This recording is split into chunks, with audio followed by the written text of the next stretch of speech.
सोचिए, नदी किनारे एक खूबसूरत सा घर, लेकिन वो घर किसी अनजाने खौफनाक साये का ठिकाना बन जाए तो? आज की कहानी एक ऐसे ही परिवार की है जिसका सामना हुआ एक ऐसी शक्ति से जो नदी की गहराइयों से निकल कर आई थी। ऐसी ही एक घनघोर तूफानी रात, जब चारों तरफ सिर्फ बारिश और बादलों के गरजने की आवाज थी, तपन, जो कि नए एसडीएम थे, अपने परिवार के साथ उस अनजान गांव में पहुंचे। तबादला हुआ था और पहुंचते पहुंचते काफी रात हो चुकी थी। उन्हें बस किसी तरह अपने सरकारी बंगले तक पहुंचना था, लेकिन मौसम के इरादे कुछ और ही थे। बंगले पर पहुंचते ही उनकी मुलाकात हुई एक बुजुर्ग चौकीदार से, जिसका नाम था भुवन। उसने हाथ जोड़कर तपन और उनके परिवार को रोका, कहा कि इस तूफानी रात में नदी के पास जाना ठीक नहीं। बेहतर होगा कि वो सुबह तक कहीं और रुक जाएं। लेकिन तपन के परिवार को रात कहीं और गुजारना मंजूर नहीं था। खैर, भुवन उन्हें बंगले तक छोड़ने के लिए मान तो गया, पर उसने गाड़ी में बैठने से साफ साफ मना कर दिया। और जानते हैं उसने क्या कहा? कि वो नदी के किनारे वाले कच्चे अंधेरे रास्ते से पैदल आएगा। सबको ये बड़ा अजीब लगा। भड़ा, इतनी तेज बारिश में कोई पैदल क्यों चलेगा? गाड़ी जैसे ही आगे बढ़ी, उन्होंने देखा कि एक साया, जो हूबहू भुवन जैसा लग रहा था, नदी के किनारे बड़ी तेजी से चल रहा था। जब वो लोग बंगले पर पहुंचे तो थोड़ी ही देर में भुवन भी वहां आ गया, लेकिन पीछे वाले रास्ते से।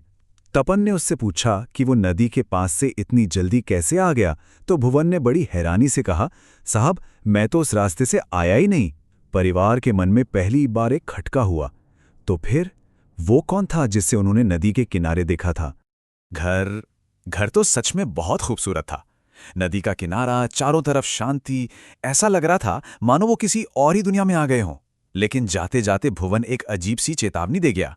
उसने कहा, बंगले से नदी का किनारा बहुत सुंदर दिखता है, पर उस तरफ ना देखें तो ही अच्छा होगा। परिवार ने उसकी इस बात को एक बुजुर्ग का वहम समझकर नजरअंदाज कर दिया।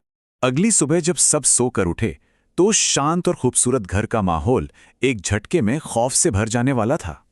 हुआ ये कि घर के दरवाजे से लेकर नदी के किनारे तक गीली मिट्टी पर किसी के पैरों के निशान थे, पर ये निशान सीधे नहीं थे। ये किसी के नदी की ओर जाने के नहीं, बल्कि नदी से घर के दरवाजे तक आने के निशान थे। जब भुवन ने उन निशानों को देखा तो उसके चेहरे का रंग ही उड़ गया। उसने कांपती हुई आवाज में जो कहा, उसे सुनकर पूरे घर में एक खौफनाक सन्नाटा पसर गया। भुवन बोला, साहब, ये निशान उल्टे हैं, और जिसके पांव उल्टे होते हैं ना, उसके कदमों के निशान ऐसे ही तो बनते हैं। अब भुवन की बातों ने घर में डर का माहौल को बना दिया था, पर धीरे धीरे वक्त के साथ सब सामान्य होने लगा। एक दो दिन गुजर गए। फिर एक दोपहर तपन की 16 साल की बेटी सुगंधा कुछ सामान लेने बाजार के लिए निकली। जैसे ही वो घर से बाहर आई, उसे नदी के किनारे एक लड़की खड़ी दिखाई दी। वो बहुत खूबसूरत थी। बड़ी बड़ी काजल लगी आंखें, एक लंबी मोटी चोटी। उसका चेहरा इतना प्यारा था कि सुगंधा बस उसे देखती ही रह गई। सुगंधा ने उससे पूछा कि क्या वो यहीं पास में रहती है, जिस पर वो लड़की बस मुस्कुरा दी। सुगंधा ने बताया कि वो बाजार जा रही है मछली खरीदने। ये सुनते ही उस लड़की ने बड़े अजीब ढंग से पूछा, मुझे मछली दोगी? और इससे पहले कि सुगंधा कुछ जवाब दे पाती, वो लड़की अचानक वहीं से गायब हो गई, जैसे कभी थी ही नहीं।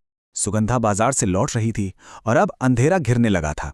उसके दिमाग में अब भी वही ख्याल घूम रहा था, वो अजीब लड़की जो अचानक मिली और फिर अचानक गायब हो गई। वो जैसे ही नदी के पास पहुंची, उसे एक तेज सड़ी हुई गंध आई, जैसे सड़ी हुई मछली की बदबू। फिर उसे ऐसा लगा जैसे कोई परछाई उसके साथ साथ चल रही है। उसने पलटकर देखा, पर वहां कोई नहीं था। वो घबराकर तेज चलने लगी कि अचानक पेड़ की एक मोटी डाल टूटकर ठीक उसके सामने आ गिरी। सुगंधा ने अपनी रफ्तार और तेज कर दी। उसका दिल जोर जोर से धड़क रहा था। तभी उसके कानों में एक फुसफुसाहट गूंजी। कोई कह रहा था, मुझे मछली दो। वो आवाज सुनकर सुगंधा के रोंगटे खड़े हो गए। उसने हाथ में पकड़ा सामान और भी कसकर पकड़ा और बस भागने लगी। लेकिन कुछ ही पल बाद वही आवाज फिर से सुनाई दी, पर इस बार आवाज में गुस्सा था। तो मुझे मछली नहीं दोगी? डर के मारे सुगंधा का दिमाग जैसे सुन्न हो गया था। वो कैसे हांफते हुए दौड़कर अपने घर के दरवाजे तक पहुंची, उसे खुद नहीं पता। दरवाजा खुलते ही वो वहीं बेहोश होकर गिर पड़ी। जब उसे होश आया तो उसने रोते रोते सब कुछ बताया, लेकिन उसकी माँ मंदाकिनी ने ये कहकर बात टाल दी कि ये सब भुवन की डरावनी कहानियों का असर है, जिसने उसके दिमाग में वहम बिठा दिया है। उस रात सब सो तो गए, लेकिन घर में खौफ का साया अभी भी मंडरा रहा था। देर रात रसोई से कुछ अजीब सी खुरचने जैसी आवाजें आने लगीं। आवाज सुनकर मंदाकिनी की नींद खुल गई। उसका दिल किसी अनहोनी की आशंका से तेजी से धड़कने लगा। वो धीरे धीरे कदम बढ़ाते हुए रसोई की तरफ गई, ये सोचकर कि वहां ऐसा क्या हो सकता है। रसोई का दरवाजा खोलते ही मंदाकिनी के पैरों तले जमीन खिसक गई। उसकी बेटी सुगंधा फर्श पर बैठी कच्ची मछली खा रही थी। उसके कपड़ों और मुंह पर खून लगा था।